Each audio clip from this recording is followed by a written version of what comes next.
kuli muteeka era kyovora bango olumu poliisi ziba zibanoonya oba zibabuuza ebibogeraako ebitambuliso ebibogeraako kanso uliza kano kankamalize kanso kyaleese kikulu njagala ompeeyo refugee yali agenze Rwanda ne mundu afune yettaka abafa abawana yes a refugee of wano mu Uganda agende Rwanda ne mundu ng'agaba n'ettaka ly'e Rwanda kyembuuza eggwanga bwe liriba liri stable omuntu asobola okuvaamu n'agamba nti refugee ba refugee bangi se baba kati mbadde kwa kyakulabirako ompadde dakika kati kamaliriza ajja kuma kakati mbadde nkugamba ze neewuunya nnyo okujooga Uganda okuliwo. There is no Ugandan who can go to Rwanda and grab land with guns. There is no Ugandan who can go to Sudan and grab land with guns. Because Uganda is very stable. That's the argument.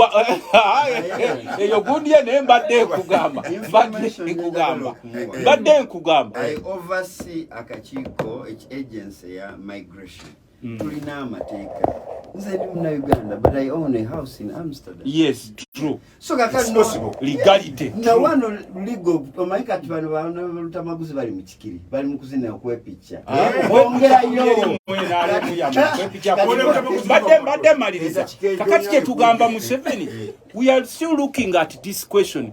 Who is arming these refugees with guns to grab land in Uganda? And awaba abagwira bane mundu okugurabinga. Yes, gwe toli mu katokolido. Mubende, Nakaseke, Nakasongola, Chiboga, Chankwanzi, Kayunga, Gureta Mpiji wachise yoyo na these people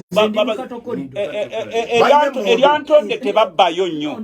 Eriantonde tebabba yonyo. Nende chembadde ngamba kanzu.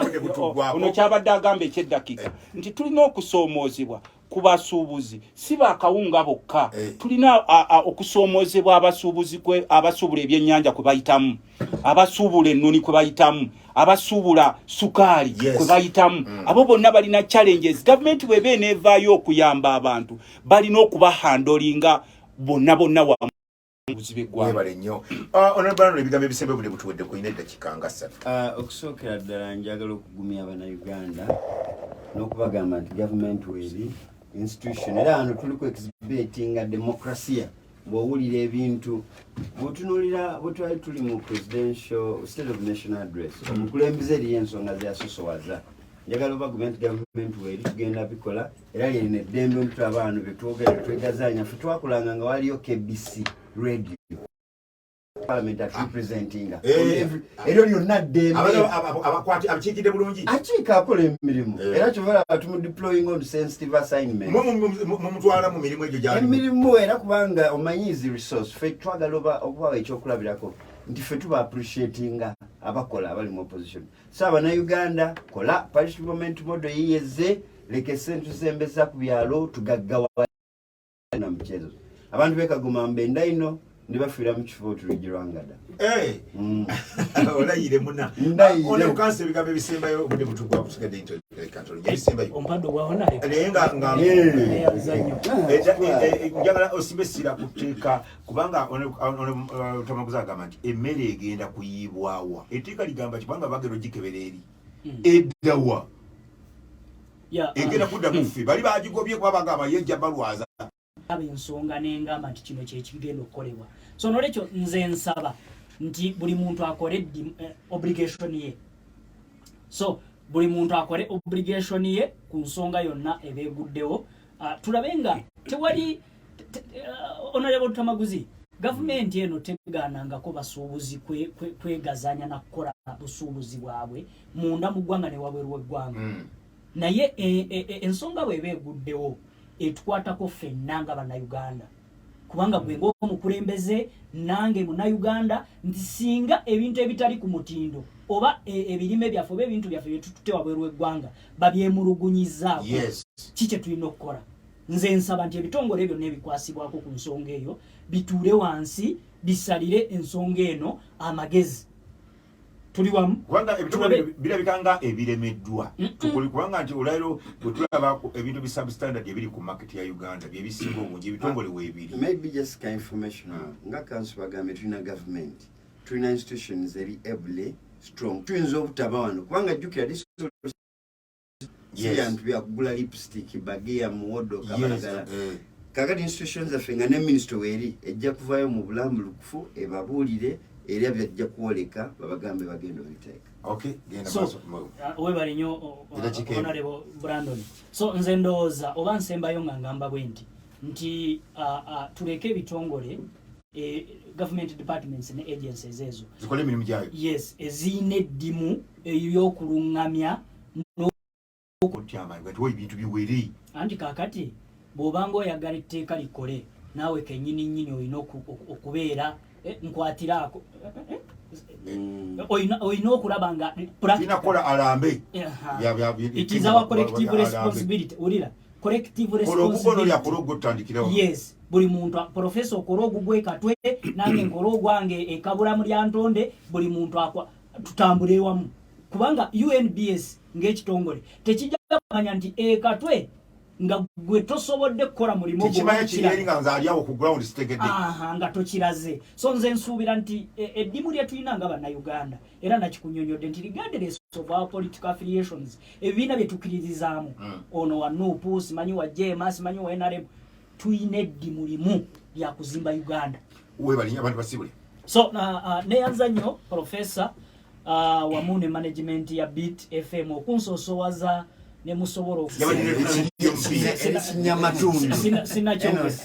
sina choge naye nze bampita buyisi professor mpitibwa buyitibwa yes eggulo nabadde ku CBS naye ngera ndi ku nsonga nga bwe bampise ensonga z'amateeka enchanja kubeera ku Moon TV kusaawa emwe ey'okumakya ngera ndi ku nsonga z'amateeka. So nolwekyo ndi mu kuzimba ggwanga lyaffe Uganda. Webale nnyo webalire ddala maaso awo ebigambo ebisemba. Njagala kusooka kwebaza abadde batuuza mukulu Mike Zibuga ku kampu Luttamaguzi Musawo Matilda nayo kampu Luttamaguzi mwebale tuuza chairman w'abavubuka mukulu Lusiisira we Mabindi mukulu Kyagulanye Kakola Semutwe webale tuuliriza mukulu Robert Jinja Stage webale tuuliriza mukulu Byekwase Mazigo mukulu Mulondo Eruwero sebo webale kutuuliza Nalongo Katongole Masajja mukulu Semakula Butanza Luwero mukulu Mirembe mukyala Mirembe Ekyanja webale tuuliza mukyala Esther Mayanja ku Nassa Road webale kuteekerawo bantu okutuuliza. Kati twagala kusaba mukulu Museveni eggwanga lyaffe ffenna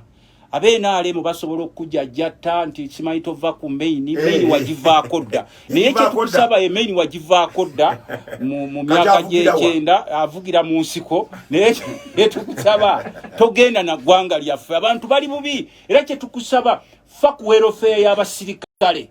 Abasirikale ba polisi basula bubi abamajje basula bubi fenga parliament twabongeza muleke kugamba nti abasirikale ab'okuddala lye waggulu bokka baba bongerwa ssente n'abeddala lya wansi ate mubazimbire katuteese kale ku kyogamba nti abaana batunda ettaka ate katuteese ku ky'abaana okugenda ebweru ate twogere ku ky'okugabana obuyinza okukabaka afune naye abeere wembavunga bwagambye tewaali kyasirikwe kuyita bakulu Honorable James Demand munafedero mukukutivu mugambe kyekiddamu nga Ssaabasajja amaze okuboggola n'empita Dr. Sematiko twatusuubira ne RDC kyeyune naye atusobodde kulabika ayinza okubanga weeri babeetayo na what ekalamajjongo eyo walako ayinza okulabika nti ayinza okujja musanga ziweddeyo naye nga tukyaline Honorable James ne Dr. Sematiko.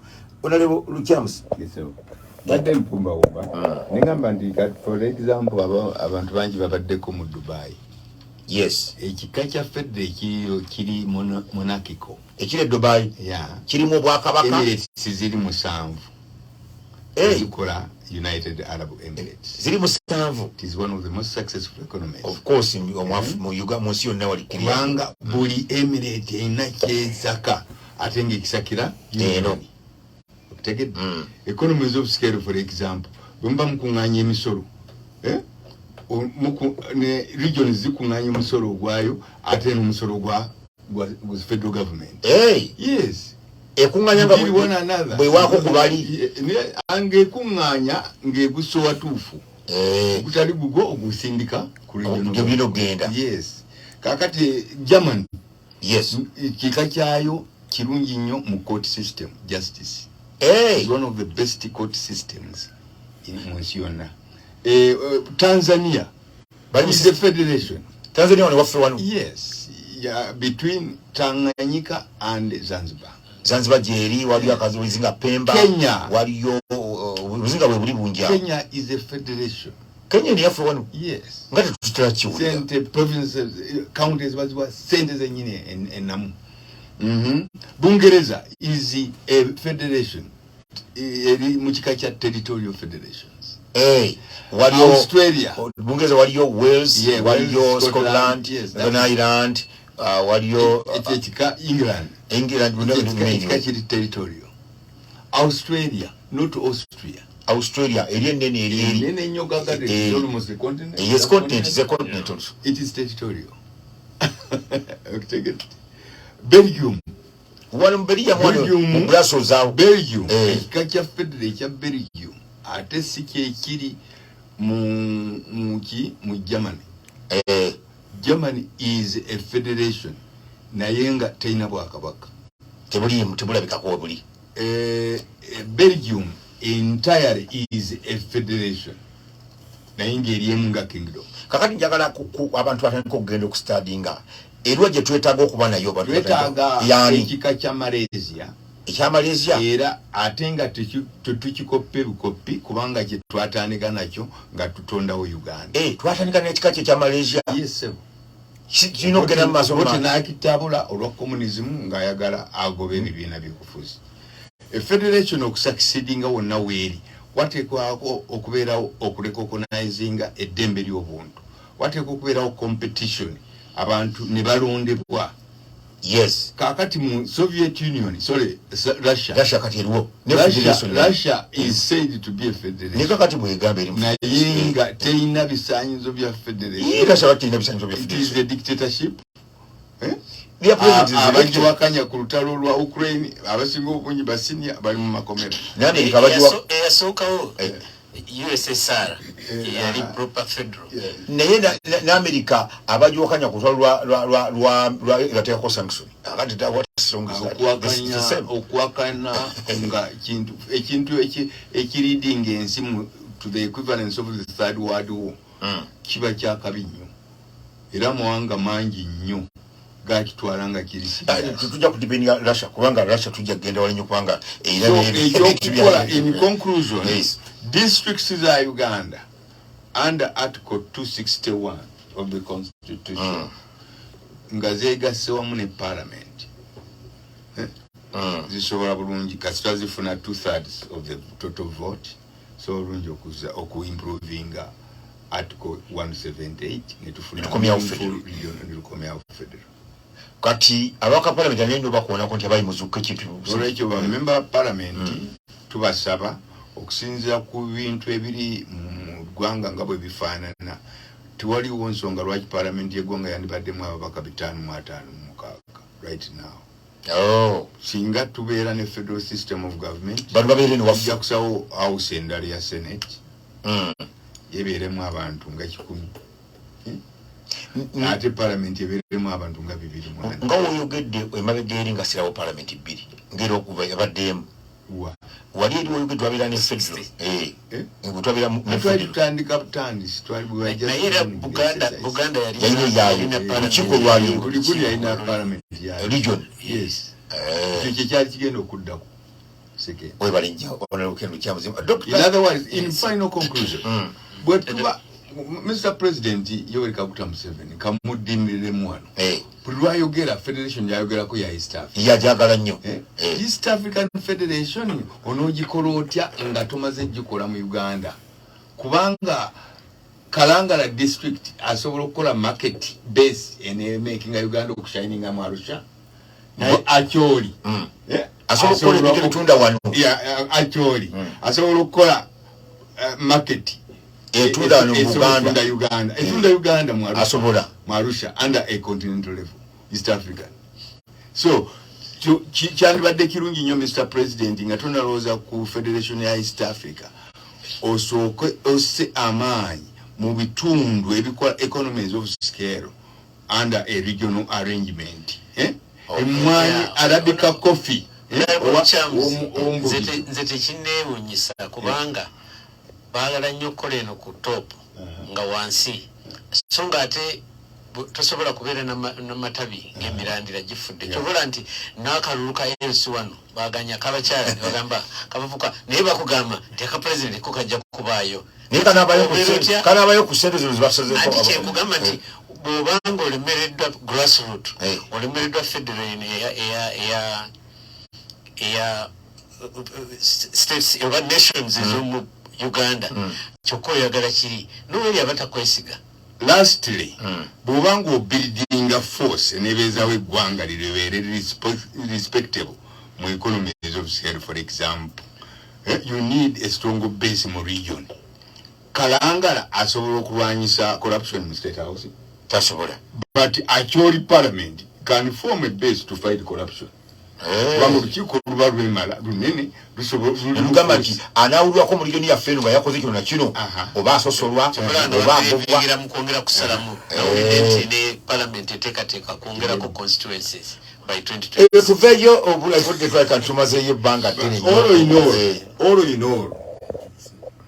in all eggwanga Uganda terisobola kutereera awatali nfuga ya federal kubanga mu federal mwe twayita okutondebwawo kwa Uganda okubeerawo. Era Professor Ali Mazui in particular omukubakugu mu political science era musomesa wange yagamba bote mu biseera ebyo ng'aleese common man's charter nti olabikanga aleese common man's charter osaanyeewo ekitundu kya Buganda naye by character sketch of the nation called Uganda tesobola kufugibwa successfully nga Buganda eri isolated. Webali nnyo Kero Kyamutemaani watunda ebigambo bya federal abimanyi nnyo abikuwabudde tugendeko ko twavudde mu kulya akatundu kusukuka kusiiba World Bank yagambye tejja kusobola kubanga etuwola sina kutuwa wabula omuntu aganira okuwola oba kiba kibi kisikire kubanga omuntu gwowola bajja kuzaayo amabanja naye kati tujja kusikira. World Bank erina ebyafaayo ekitongole ye banka y'ensi yonna erigulatinga ne banka endala zonna ezitambulira ku ssente wezitambulira etula mu Amerika era kusina ku byafaayo byemmanyi tefugwangako omuntu nga toli mutuuze wa Amerika kimu oyinza okuvuna nti oba Amerika babanga bakukyayi bagiragira bulazi kubanga kati aliko muyindi kyemmanyi naye American citizen tefugwangako nga toli mutuuze wa Amerika. Oba ndowooza nabadde nsomaawo nga nkola research ne ndowooza nti ngeri gye bamanyi nti ojja kuba otambula oddako ewa munoddaeri balina okwenera obutuuzi noba nga tusabasaba visa ndowooza tusabasaba visa ogenda bugezi ku airport n'olinyajukira omutuuze wa Amerika tasaba visa mu nsi mwali agenda bugezi ku airport. Tugenda kudda wa Dr. Semakula. Okusookera ddala nga bw'ogambye nti World Bank yatandikibwawo ensi zonna oba United Nations nga bavudde mu ntalo simatalo oyo walukumira awokubiri 15 nga ekigendera kyali okuyamba ensi ezakosebwa olutalo okuzzaawo ebintu byebyayononeka ekijanga ekyuka naye bw'otunuulira abavujjirizi ba World Bank era zensi ezo zinaggwa dda. Kati ekyewuunyisa nti World Bank yagambye nti egenda kujjawo suspendinze tebagambye nti eyimirizaamu oluzungu olwo lwa magezi naye mpaayo disclaimer esooka nti nze ndi consultant wa World Bank mwebamu ababadde abatuganye sente nze omukubo kati abagenda okubeera abatumye sente nti fere bamye sente nolwekyo ebigambo byange ampuliriza abiteeke nti nze omu kuba bakosebwa naye tekiŋŋaana kwogera mazima wadde ne bakama bange aba World Bank bwe banga bampulira nti ekigambo kye bakozesezza nti Uganda yatyobodde bank values. Kati obuntu bulamu n'ensonga banka zeesoosowaza tezaali ezo zaali okuzzaawo ebyononese n'okulaba nti ekonomi abantu bava bebbulwa ne baddawo buto kyova olaba nti sente zeewola. By the way, World Bank tegaba ekuwola buwozi ng'ekuwola era kyova olaba nti etulondoola nti kyetwakuwoledde kyokoze toyinza gamba nti nazeewoze nenzikyusa nenzikolamu ekirala emu ate n'ogulamu bbiri era bagamba sebo twagambye nti sente weze kugulemu inafunya akekereza nampa bwagandi gende Japan ogule boda ya milioni 7 kyobala nti empola yaabwe eyizo butatujja mu bwavu n'olwekyo eggwanga nga Uganda nze ndowooza eno yandibadde wake up call nti sente zetujja mu World Bank tuzikozesa bulungi era zituyambye okwejja mu mbeera embi nga ekigendererwa ekisooka ekyali ekyokujja ensi ezakosebwa entalo okuzijja awabi kati ensonga gye bakozesezza ey'ebisiyaga okugifuula ensonga kyewuunyisa lwa nsonga nti mu nsi yonna mulimu ensi ezisukka mu 6 ensi to be specific ensi 62 zirina amateeka 62 now 64 countries ezirina amateeka kuba neggana yakalisi agakugira ebisiyaga tabyagalirako ddala era ne mu nsi ezo mulimu nabo abalina punishments oba ebibonerezo omuli ebyokufa ensi nga 7 okuli Saudi Arabia okuli Iran okuli Mauritania okuli Brunei Yemen ne Nigeria okutta mwekuli bajja neganira mwekuli naye Ghana kuba ya California mu nsi ezo zonna tewali gye baasibye sente ate mu ripoti ya World Bank waliwo yafuluma mwezi nga obuyise nga bakulaga nti Saudi Arabia y'omu ku nsi gye batwala nga patina waabwe asinga abo bya business tebatangana kakati bwabanga Saudi Arabia omusosowaza nga ate Saudi Arabia alinamu n'okudda ate nno Saudi Arabia takoma kubeera nti kiri mu mateeka gaabwe basse nako oleni balazeeko dabo eteeka tirina gwe lyakutte ligenda kuweza myezi 6 tirina gwe lyakutte ne Brunei bo bakugamba bakuba amayinja paka rofa nga batugamba singa bakusanga nga weesirwaza weteeka mbisiyaga kakati ago gonna tebagakutteeko kati abatunuzi ennyo balaba nti luno olutalo olw'essente ezo lwandibanga lulimu n'olutalo lwa Ukraine ne Russia kubanga ensi ezivujjirira World Bank oba bewandiise ba shareholders abanene be bamu abateeka envumbo ku Russia kakati lwalabanga General Museveni yeekulubeeseza e Russia kuba ku luno yagenda ne delegation nene nnyo yoddala abaana n'abazzukulu yali agenda delegation nene kuba yali alina okuyita mu okutuuka eri Serbia era kikulaga nti bo bali abatunuulizi nga bamulaba nti gwe ofuuse kiwaji munnewaani wa Putin naye ate okuludda olulala ogenda n'olaba kyovola nga bagambye suspended kuba bw'otunuulira ebikolwa bya General Museveni ebizeeno tugala ne tugenda ne mu kalulu ne akamityana nose ne bakakwatamu enduulu akange World Bank eryo tebifaako oba temuteekayo lipooti zaabwe bulungi lipooti ezirina abantu abafiira mu kalulu nti abantu bafiirawo mu kalulu nti abantu baggalibwa nga tebaliko kuwoza abamu bakyalinayo abamu bakyalitunamanya ebyo World Bank tebiraba ng'ekikulu naye gamba nti twagala abantu bavuga empanga naye ate nga ffe abasawo tukimanyi bulungi nnyo kikyamu bonna abavuga empanga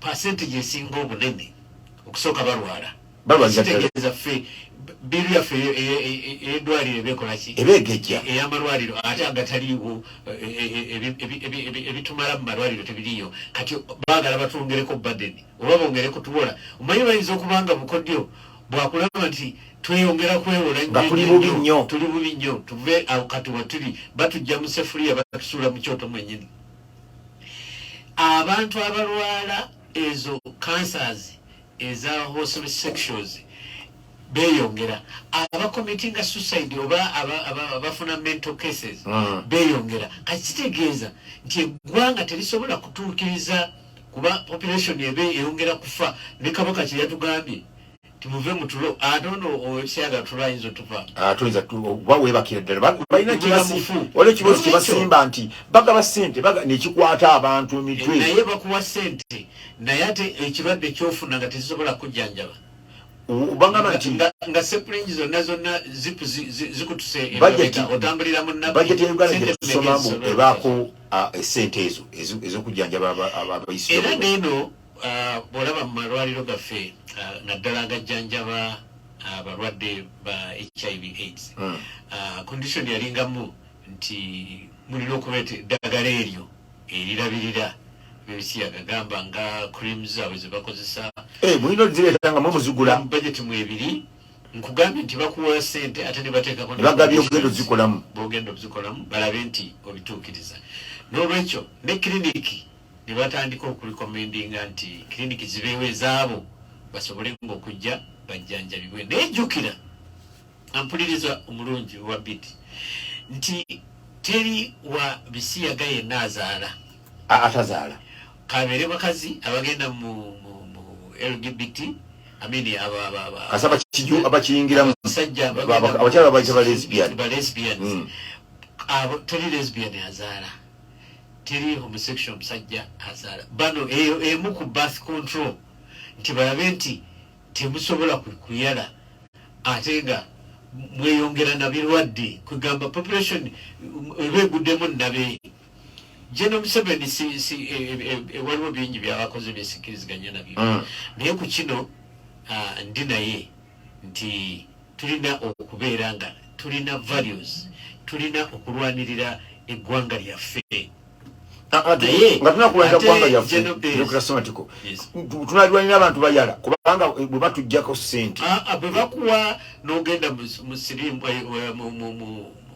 mu bya homosexuals n'olwala endwadde n'okolaki oli wasofu afazaali obeera wano n'olya muwogo ogajja olumu enjala webanga toli munene nga tosobola kutambula nakutambula obaawo naye nga tewejjalabiza ekyokubiri tunaalya enkuyege tubeerewo eggwanga lyaffe lino lyali lisobola Buganda by independence ye yali ewolensi eddala ne Idi Amin weyabeererako eno United Arab Emirates Honorable Ken gyava okwogerako Amin yabatwalira obuyambi ng'abujja Uganda wano etwala matooke bali nyanya kati singa tulina bisaawo eno naye ate kati ffe tutwala akabbo tuse yatwala n'ettaka eryobutiko eryola buyozi ettaka wali nakasongola n'olwekyo nze ŋŋamba nti Uganda kituufu esobola okubaawo nga tetutte loans ezo naye tulina okukyusaamu mu kwejalabya okutaliiwo okola embaga nga abalala basula njala bwe babadde boogera nawulidde ku speech ezimu nga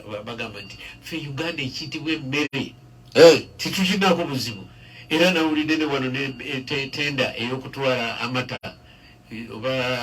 twakola endagaano y'okutwala amata mu nsi endala ne Kenya bakaaba ti amata gava Uganda naye ate mpapula zaffe zennyini monitor bwogenda okusomamu nti Karamoja baafudde enjala kati eyo waliwo prime minister nakoze waliwo beyawa Karamoja yaliwadde asobola okwetuusaako emmere nga yeekubiriza okulima yeekola kira yeekolamu omulimu atalinze balina battering nga ffe batuwa balina zaabu oba amatanga ago b'ennyama ne badde ennyama eno batwala amatooke ate waliyo ne Mitch Packers ng'ekoze establishment eyo mu east kakati wetwogerera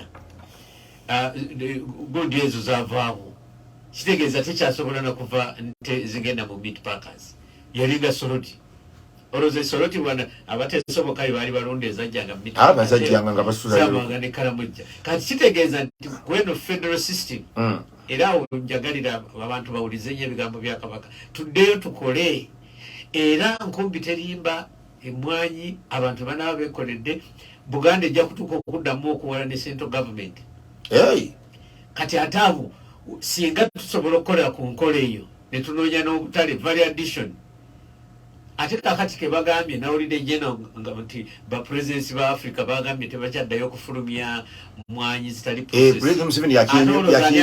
okufunamu Buganda ffe tulina emmwanyi webale nnyo on Dr. Semakula maaso awo Katikkiro wange mwagala nnyo emwanyi terimba Honorable James Deman embeera eya World Bank okubanga buli kimu almost abantu bali Uganda bali mu kukaaba ng'ate tubadde n'ebitongole bingi ebyetwewolako byo tebinasalawo IMF tenaba kutuvaamu Bank of China tinakutuvaamu abaswiza bano batuwola bulungi okusente banatuvaamu waliwo bagira Development Bank ya Danida ekyatuwola Danida ekyaliyo Dennis Development Bank ekyaliyo yatuwolanga abantu bakabidde nnyo World Bank ebadde tuwa nyingi ebadde tuyimirizaawo mu ngeri yayo naye njala okwebaza nnyo Dr. Semakula bigambo byabadde byava okwogera kati nga akola comment ku kyasaliddwaho World Bank nange nze omu ku abo abali most critical eri President Museveni namuleetako ne impeachment wali omuggyemu obwemwenda nakulemerera omwebaza ne Stan bamwebaza Stan ate omwebazaako njala omwebaza okunyinyiitira ku kigambo ky'okuwakanya homosexuality eggwanga erina n'omuzi ne culture we are a country unique spectacular mu Africa okutegedde abantu baaniriza bannaabwe abantu baagalana tuyina empisa tuyina emikolo gy'okwanjula emiyitirizo kusanga anywhere ya musi yonna nalabye gye babali batambula nga baavula nga bayingira balina ensonyi batya Katonda tulina tusobola n'okusaaga n'olwekyo okututeekako ebiyisa ebifaanana bwe bityo ate n'otusaako ne sanctions no kikafuuwe njagala okutandika ne intention za World Bank ekyatandisaawo World Bank mu 40 to reduce poverty by lending money to governments for its poor people to improve their economies.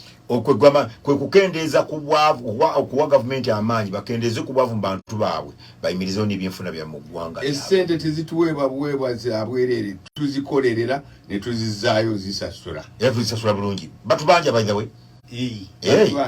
Bebamu ku batubanja ziri nnyingi zinawulira nti zitutte mu bulago.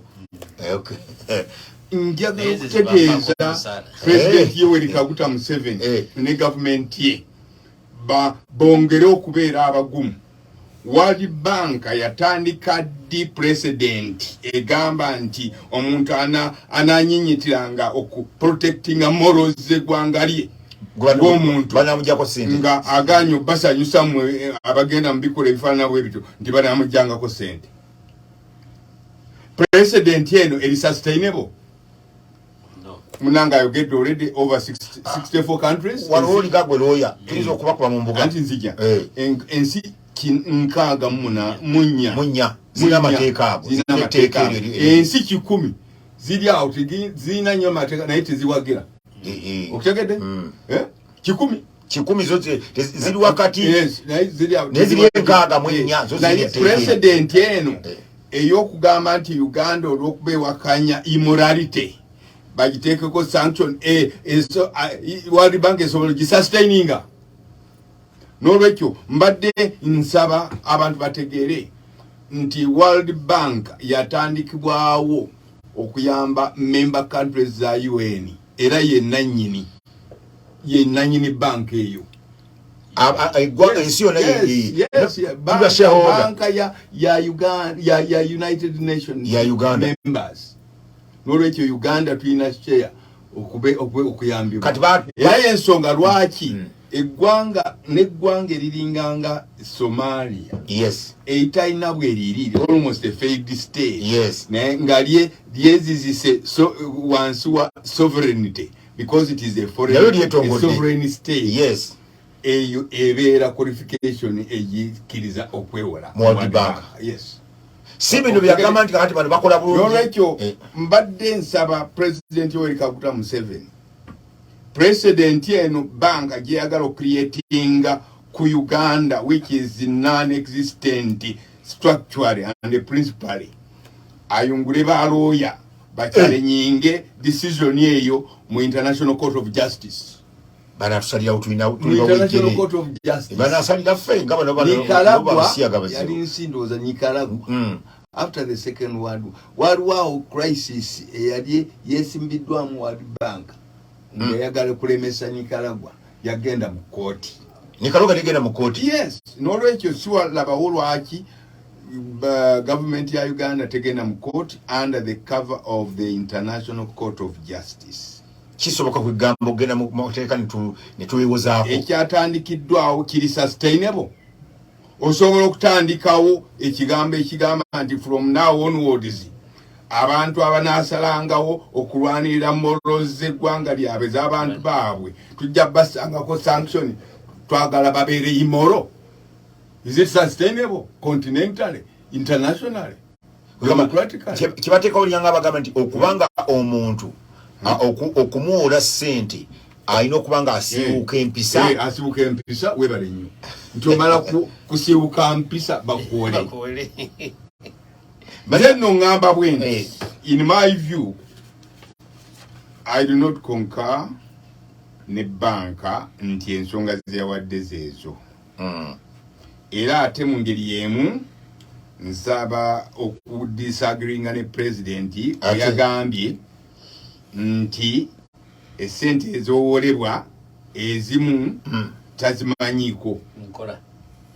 Under Article 93, President alina ssente z'atamanyiko ngeri gye bazituwola mwani azijjayo. President wa Uganda ye Minister of Finance constitutional. Taina excuse kugayalira ssente za muwamusole zigenda okusasula in the end okusasula ebbanja nga ziri illicitly acquired. Aina ziyagamba nti ezimu sizitegere ngeri gye zijjamu wano. Because of that shortcoming, Mukulu Sematiko, I would like to read the contents of Article 107. President waffe muteeke kuninga lovingly. Mungeri etali ya President of Uganda ayinza okugibwamu obwesige singa akola bino. Era section entuufu eri Article 107 clause 1 B2. If he or she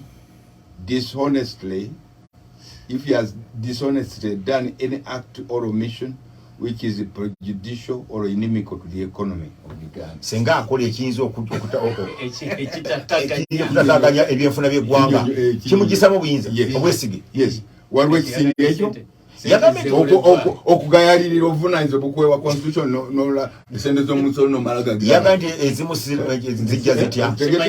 Waliwo ekisinga ekyo naye waliwo abalina obuvunaanyizibwa balina okuba nga yabakwasa president w'eggwanga in person. Nolwekyo njagadde omutegeeza lovingly asobola abamugyamu bwesi naye wamwegezaamu kono omuwulira kakati comparatively as a student of comparative politics nze ndowooza nti ensonga banka zeyawadde ziri irregular era ziri artificial. Mfumbirire concocted. For example, nze ndowooza nti olw'okuba America erina some influence ku World Bank, weewaawo it is a World Bank, yabuliddwa engeri gyekwatamu President Museveni ku bikolobero by'abadde akola democratically. Alina ebikolobero by'abadde akola nga bwe ngenda okuwira speakinga. For example, ensi za Uganda okumala ebiseera bingi nnyo ezeyambibwa Western countries. Zibadde zituyambira mu kaseera kano kubadde mu COVID baatuwa essente tozimanyi muwendo. Ensi eyitibwa Iran is one of the most notorious countries mu nsi yonna. And right now, America bagitiira ddala era ndowooza olukolwa kuba gundi eri Twin Towers. Balimu nnyo ndowooza ekyo mukitegeera. Yes.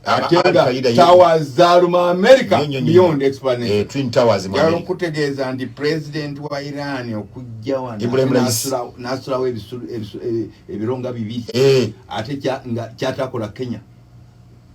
kiyinza okuba nga kituteeka of course ne World Bank eyingira mu wabuzi n'ensonga lwakuba nti America yeri mu ngalo z'Amerika erina nnyo kubanga abakulembeze bonna kumpi babadde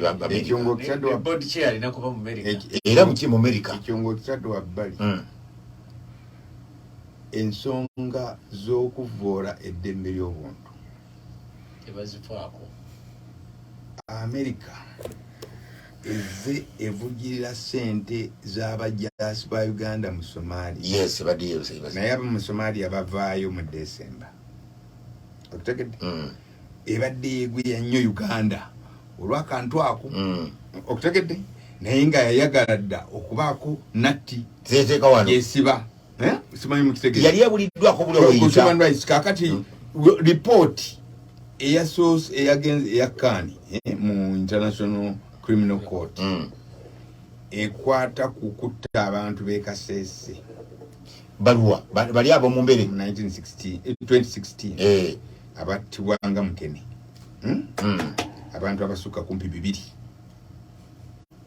mu lwa genocidal approach ng'otaddeko abantu abattibwa mu 2020 mu kalulu kano akagwagwa 2021 mu kalulu abasukka obali bakwatidde honorable Kyagulanyi mu Kampala balinga nga 5 mu about 50 people erika abajulizi abasobola okupenetratinga ne bagenda mu Hague ne bawa obujulizi basukka mu 200 Hague eyinza okukakasa abajulizi abo nga tezze wano kunoonyereza abajulizi balina identities zonna ezeetaagibwa baliko ne former MP zonna kyembadde ndeeta nduka mukeeka oguyinza oba nga gwavuddeko akabasa wetwogerera obujulizi sofa obwakabeera compiled mu fayiro za IGG ICC International Criminal Court tebuli wala nnyo to a possible indictment naye honorable Ken kyengamba ty'abantu abanokulwayo obudde bwonna basimbibwa mu patana wa America kafulu waliwo omunamawulire bamita Jamal Khashoggi yattibwa mu ngeri etategera omulamu gwe ne gulabula mu Saudi Arabia. America tesalangawo kuyambagana kolagana na Saudi Arabia. Israeli Israeli kyekoze Palestine. Ulinda koze. Yes, I agree with you. Naye America yavayo neyogera amazima ago. Tewali sanction yo ne Saudi Arabia. Bali bakikwese nnyo so much kati sobola kumanyika. Oli munywanyi wa na kibwatula. Ebikolo kubanga okugamba insikoze bikolo Israeli buli lunaku olukya wabaayo nerumba mu territory za Palestine nettayo omuntu omu era natagambwako Professor Nzendeta Bwino nange mwandi mpigezako kwa Bwino ukanti ubanga Uganda bajaddeko Kongoli nense zikola ebikolo biringanga bino Uganda byosoma nense ndali erije zirizi bikola kubanga mu nsi yonna America is the democratic guard yegezako kuma democracy twogerera kankati Uganda etekateka okusima amafuta enteekateeka zagenda maaso President Museveni last year yagamba yatukakasa nti bagenze mu America bamukakasizza nti by March 2025 abali finally bajja kubanga bamuzeemu positively March yatuuka July yatuuka tuli mu August eri kantu kibaayo kiki ekigenda maaso waliwo iswe ennene nnyo ku oil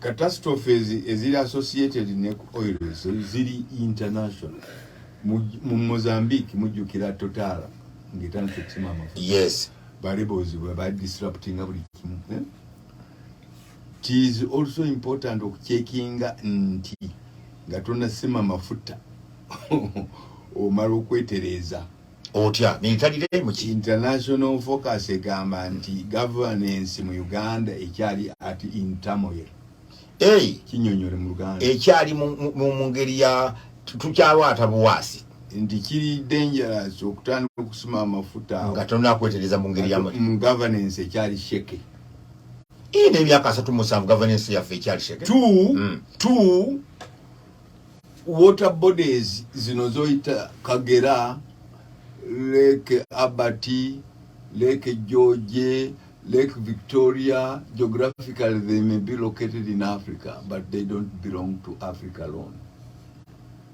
Zansiona. Watch a very shake atmosphere. Kukusima kwa oil mu Albertine Graben. Tirenga area, Dr. Semakula knows it, Tirenga area, Yerimu Maxon Falls National Park. One of the most outstanding waterfalls in Monsiona, and a tourist attraction. We together kakati evidence eze kumeze gamba nti nema yagezaako nekayana nnyo negamba naye muntuma nkole environmental impact assessment ne resources muzinyimye. Kati wakono gwe na submitting ayinza okuba nga ali shode, bw'abeera shode you expect a catastrophe, an environmental catastrophe. Kakati singa enzizi eziri, for example, Professor, enzizi eziri mu Tirenga simwe muri ne Bulisa, yes, awo no ziri mu 426 enga nyingi, yes, oil mu Maxon Falls National Park amuka kigambibwa nti mulimu enzizi nga 116. Knowing very well nti ideology w'amazzi ga Maxon Falls are flowing at Lake Albert, later on George, Kyoga, what guarantee you give nti okusima kwa mafuta ago tekono nebintu biddako sikono nabononye kusobola n'oku affecting a flow of hydroelectricity based on the Nile. No sanga enkera nga tekyali waterfall flowing. Webali nnyo omunafe those are what is in conclusion. Way forward in 1 minute or two. Way forward it is to strengthening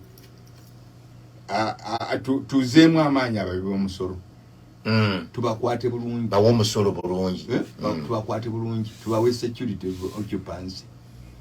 Abawi b'omusolo abasinga obungi abatono be bayimirizaawo Uganda, abanywa amafuta lita 2 olunaku, lita 3 eza petrol, abatambulira mu taxi. Naye right now as we speak, omuntu wa bulijjo ayitibwa ow'ekibanja talina security of occupancy.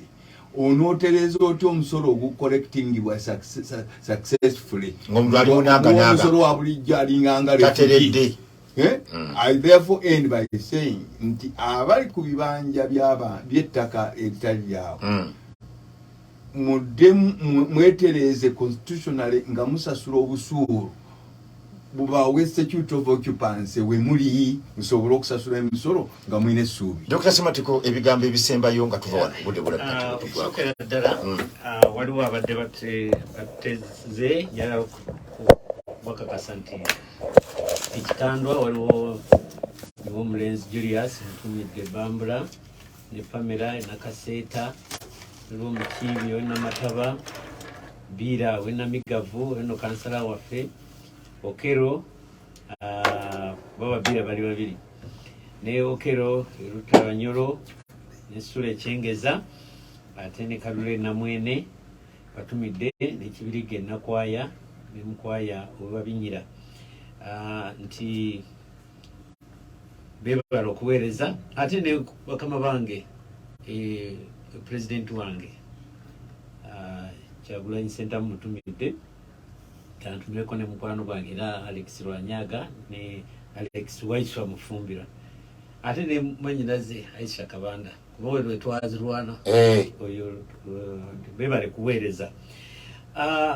Ku nsonga eno nga tugimaliriza okusokera ddala nzikiriziganya n'ekitiibwa Ken Lukyamzi nti World Bank teyasinzidde ku kya Bisiyaga naye erina ensonga endala, kuba bw'olaba General Museveni ng'agenze Russia ate n'olaba owe Iran nga ali wano n'owulira nti ate newe China nabo delegation zibadde wano abamu west balina okweraliikirira balina okutandikirawo naye tusabe nnyo kubanga buli lwolaba entalo ezebbiri za east ne west tezitera kuvaamu bulungi bw'osoma history wa africa zonna military coup zetubadde tulaba oba zetuwulira mu nsi ezo zonna zibadde zibeerawo mu West Africa nezindi zakabaawo era olaba nga zirimu entalo ezo era olaba n'abenaija abakagira bagambye nti bwe basabye obuyambi basoose kusaba wagenejje beereko wali libeere kumpi kati naffe tulina okwerinda okulaba nti tetugenda mu mbeera eyo naye ng'ate bwe nawulidde minisita wa finance by constitution president and minister of finance yes naye minister of state yagenze n'agamba mu parliament nti embeera erabika egenda kaluba tugenda ku revisinga budget naye kyeyasookeddeko ekyankwasiza ennaku nti ba civil servants kigenda okubanyiga mu bantu bonna bensuubira nti tebafuna misaala gijja mu bukozi bwe bakola ba civil servants naye kati bw'olaba nti bw'oyagala okutandikirako owekitiibwa Kenya akugambye nti twali tunuulidde abawi b'omusolo tulina bangi wano abawa emisolo waliwo omu yasappulayinga kumpitayiro Uganda yonna nga yeetawa musolo okuinvesta ng'ate abalala abandiwadde omusolo gugire kati ate Owedde civil servant ali kasente akatono ennyo ak'okunyiga obunyizi kati olinga akutte ejjinja ate oyagala olinyige liveemu omusaayi oba amazzi nze ndowooza nti ne propose esooka gye baleese egenda okuvuunuka ekizibu kino eri ku wrong foundation nti twali badde tutunuulira globally expenditure yaffe wempagirira waliwo honorable omu yagambye nti tutandikire ku bino byetulaba ebyokwegaggasa nga mmotoka za sipiika eza biliyoni ne convoy ennene tubisaleko area zamaze dde okugulibwa kubanga zagulibwa bakyatuula tetwagala anti osobola kuba kati tebakyatuwa kati kyetulina tuzikuuma emyaka 10 ozitunda kati bwolabanga kati ngaffe ebimu ku asset zetufuna ogula ettaka bwofunye sente n'ofuna ettaka bwofuna financial squeeze otundako ng'otereeza kakati twagula assets ezo ezitalina material value mu bwavu buno bwogambye abantu nti basula enjala ezimu tusobola okuzitunda sente ne zisobola okutambuza emirimu gyaffe n'olwekyo nze ndowooza nti approach okusooka nzikiriza nti tetukyusa ku stand eyo naye ne gavumenti etunuulire nti tunyweza ebyaffe ekyokubiri ekyomisa nti World Bank eri business ekola ate owa business waba akola tatera kusosola bakasitoma toyinza kuba na dduuka n'ogamba nti abewala ate wange tebagulaawo bank eno Islamic bank oyinza okukola proposal ogenda kukola bbaala